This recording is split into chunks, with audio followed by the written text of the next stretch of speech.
जब अल्लाह ताला जन्नत और जहन्नम का फैसला कर देगा और जहन्नमी जब जहन्नम के पास लेके उनको लेके जाया जाएगा और जहन्नमी जब जहन्नम को देखेंगे तो क्या कहेंगे?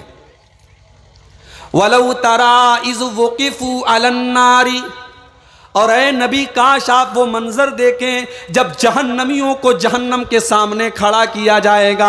जब जहन्नमी जहन्नम को देखेंगे फ़क़ालू या लैतना नुरद्दु वला नुकद्दिब बिआयाति रब्बिना व नकून मिनल मुमिनीन, तो जहन्नमी जहन्नम को देखने के बाद कहेंगे ऐ काश हमको दोबारा दुनिया में भेज दिया जाए, काश दोबारा अल्लाह ताला दुनिया में भेज दे।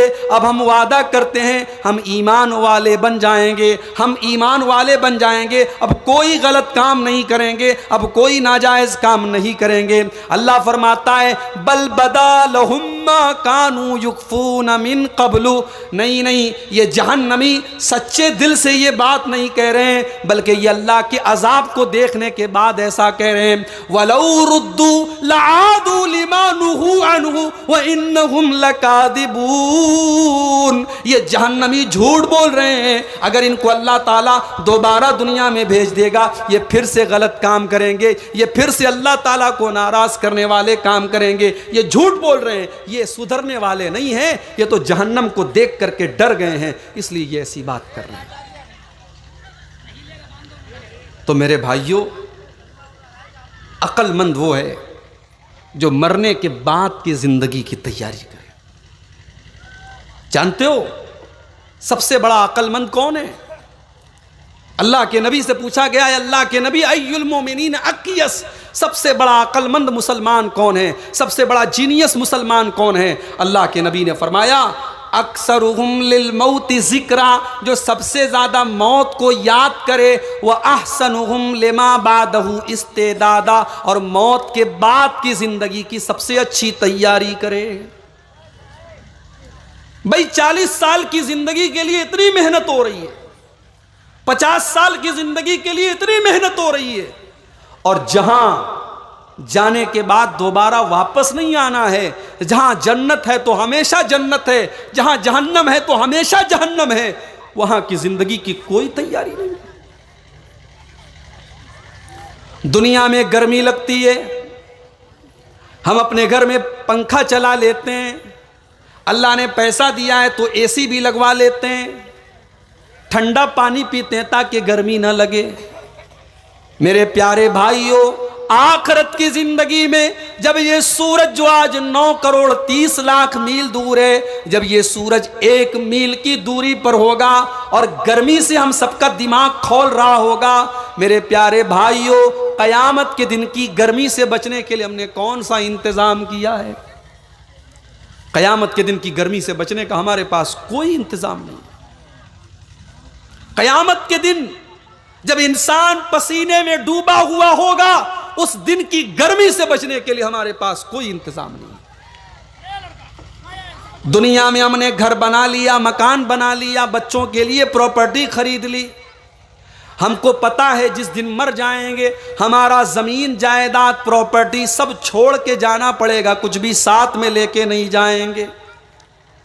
कल कयामत के दिन जब अल्लाह ताला अपने कुछ बंदों को जन्नत में और कुछ बंदों को जहन्नम में डालेगा, उस आधा घंटा लेट है, बोल सकते हैं 7 बजे।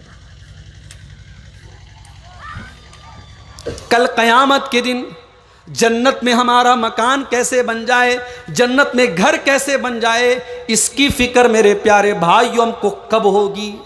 इसकी चिंता हम कब करेंगे कि जन्नत में हमको एक महल मिल जाए, जन्नत में एक मकान मिल जाए। इधर अजान की आवाज आ रही है, उधर हमारा नौजवान बैठ करके गप्पे लड़ा रहा है, इधर फजर की अजान हो रही है, मुअज्जिन चिल्ला रहा है अस्सलातु खैरुम मिनन नौम, और हमारा नौजवान बिस्तर पे आराम से लेटा है, क्योंकि रात को 2 बजे तक तो वो बैठ करके मोबाइल पे गाना सुन रहा था, उस बेचारे को नींद आ गई है, सोया हुआ है। हमने तो 5 टाइम की नमाज भी पढ़ना गवारा नहीं किया। 24 घंटे में 5 टाइम की नमाज अगर आधा घंटा भी आप मान लें, 24 घंटे में 2.5 घंटा भी अपने रब के आगे सर झुकाने के लिए हम तैयार नहीं है। हम तो इतने कठोर हो चुके हैं, इतने सख्त दिल हो चुके हैं कि अजान हो रही है और हमारी दुकान चल रही है, हमारा कारोबार चल रहा है, अपने काम धंधे में मस्त बने हुए हैं। मेरे प्यारे भाइयों, लानत है ऐसे काम पर और लानत है ऐसे धंधे पर जिसकी वजह से हम नमाजों को छोड़ रहे हैं। आपका धंधा, आपकी दुकान, आपका कारोबार नमाज से बड़ा नहीं है। नमाज का टाइम हो जाए, कारोबार बंद कर दो, अपना लेन देन बंद कर दो। नमाज का टाइम हो जाए तो मस्जिद की तरफ दौड़ो, अल्लाह के जिक्र की तरफ दौड़ो। इसीलिए अल्लाह ने फरमाया कि मेरे नेक बंदे वो हैं, रिजालुल्लाह तुलहीहिम तिजारतुन वला बयूनन ज़िक्रिल्लाहि व इक़ामिस सलाति व ईताइज़ ज़का। मेरे नेक बंदे वो हैं, मेरे अल्लाह वाले बंदे वो हैं कि उनका कारोबार उनको नमाज से कभी गाफिल नहीं करता है। नमाज का टाइम होता है तो वो सिर्फ नमाज पढ़ते हैं, नमाज का टाइम आने के बाद वो कोई और काम नहीं करते, सबसे पहले नमाज पढ़ते हैं। यहाँ 5 टाइम की फर्ज नमाज हम नहीं पढ़ते।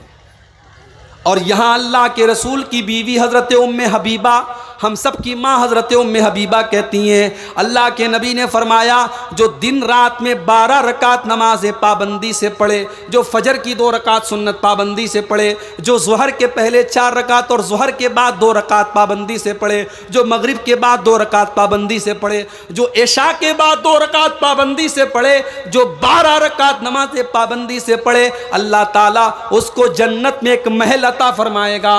उम्मे हबीबा कहती हैं जब से मैंने अल्लाह के रसूल की ये हदीस सुनी है, मैंने ये 12 रकात नमाज कभी नहीं छोड़ी है, मैंने पाबंदी से ये 12 रकात नमाज पढ़ी है ताकि अल्लाह ताला जन्नत में एक महल मुझको भी दे दे, एक घर मुझको भी दे दे, एक मकान मुझको भी दे दे। ओ मेरे प्यारे भाइयों, आपने मझेली में शायद बहुत अच्छा मकान बना लिया हो, आपने कटिहार में शायद बहुत अच्छी प्रॉपर्टी खरीद ली हो, मगर ये दुनिया की प्रॉपर्टी आखिरत में आपके काम आने वाली नहीं है। आखिरत में आपके काम वही घर आएगा जो जन्नत में अल्लाह ताला आपको देगा। आखिरत की तैयारी हम कब करेंगे मेरे भाई? दुनिया में हम इतने मगन बने हैं कि हम अल्लाह को भूल चुके हैं, आखिरत को भूल चुके हैं। कयामत का दिन होगा, अल्लाह ताला की बारगाह में हिसाब लिया जाएगा, अल्लाह ताला तराजू रखेगा। और अल्लाह का तराजू कैसा होगा? दुनिया में सबसे अच्छा तराजू जो होता है वो सोनार का तराजू माना जाता है। सोनार का जो तराजू होता है ना, औरतों की नाक की जो नथिया होती है, वो नथिया भी आप सोनार के तराजू पे रखेंगे तो बता देगा कि ये कितने मिलीग्राम का है। ग्राम नहीं, ग्राम का भी जो यानी 1000वां हिस्सा होता है, मिलीग्राम सोनार के तराजू पे वो भी पता चल जाएगा कि औरत के नाक की नथिया का वजन कितना है। जानते हो अल्लाह का तराजू कैसा होगा? अल्लाह का तराजू कैसा होगा? अल्लाह फरमाता है व नज़उल मवाज़ीनल क़िस्त लियौमिल क़ियामा, कल क़यामत के दिन हम इंसाफ का तराजू रखेंगे। फ़ला तुज़लमु नफ्सुन शैया, और उस तराजू के ऊपर किसी के साथ कोई अन्याय नहीं होगा, किसी के साथ कोई जुल्म नहीं होगा। वह इनका न मिस्काल हब्बतिन मिन खरदलिन अतैना बिहा, और एक राई के दाने के बराबर भी तुमने कोई अमल किया होगा, राई के दाने के बराबर भी तुमने कोई नेकी की होगी, और राई के दाने के बराबर भी तुमने कोई गुनाह किया होगा। अतैना बिहा, तो उस तराजू पर सामने आ जाएगा। व कफा बिना हासिबीन, मेरे बंदो जब हम तुम्हारा हिसाब लेंगे तो हम पूरा पूरा हिसाब लेंगे, हम हिसाब भरपूर लेंगे। अल्लाह हिसाब लेगा। जिंदगी में हमने राई के दाने के बराबर भी अगर कोई गलत काम किया है, अल्लाह के तराजू पर वो भी सामने आ जाएगा। अच्छा, दुनिया में बच्चा एक स्कूल में पढ़ रहा है, स्कूल में उसको मार्कशीट मिलती है, रिजल्ट मिलता है, रिजल्ट पे लिखा हुआ है बच्चा फेल है कि पास है। अल्लाह की बारगाह में कैसे पता चलेगा कौन फेल है कौन पास है? अल्लाह ने उसकी भी पहचान बता दी कि कैसे पता चलेगा कौन फेल है कौन पास है। कुरान का 29वां पारा खोलो, सूरह अल-हाक़्क़ा की आयतें हैं। अल्लाह फरमाता है यौमइज़िन तुरज़ून ला तख़फ़ा मिनकुम खाफ़िया, कल क़यामत के दिन जब तुम अल्लाह की बारगाह में पेश किए जाओगे, तुम्हारा कोई भी अमल अल्लाह ताला से छुप नहीं पाएगा। भाई दुनिया में हम छुपा लेते हैं,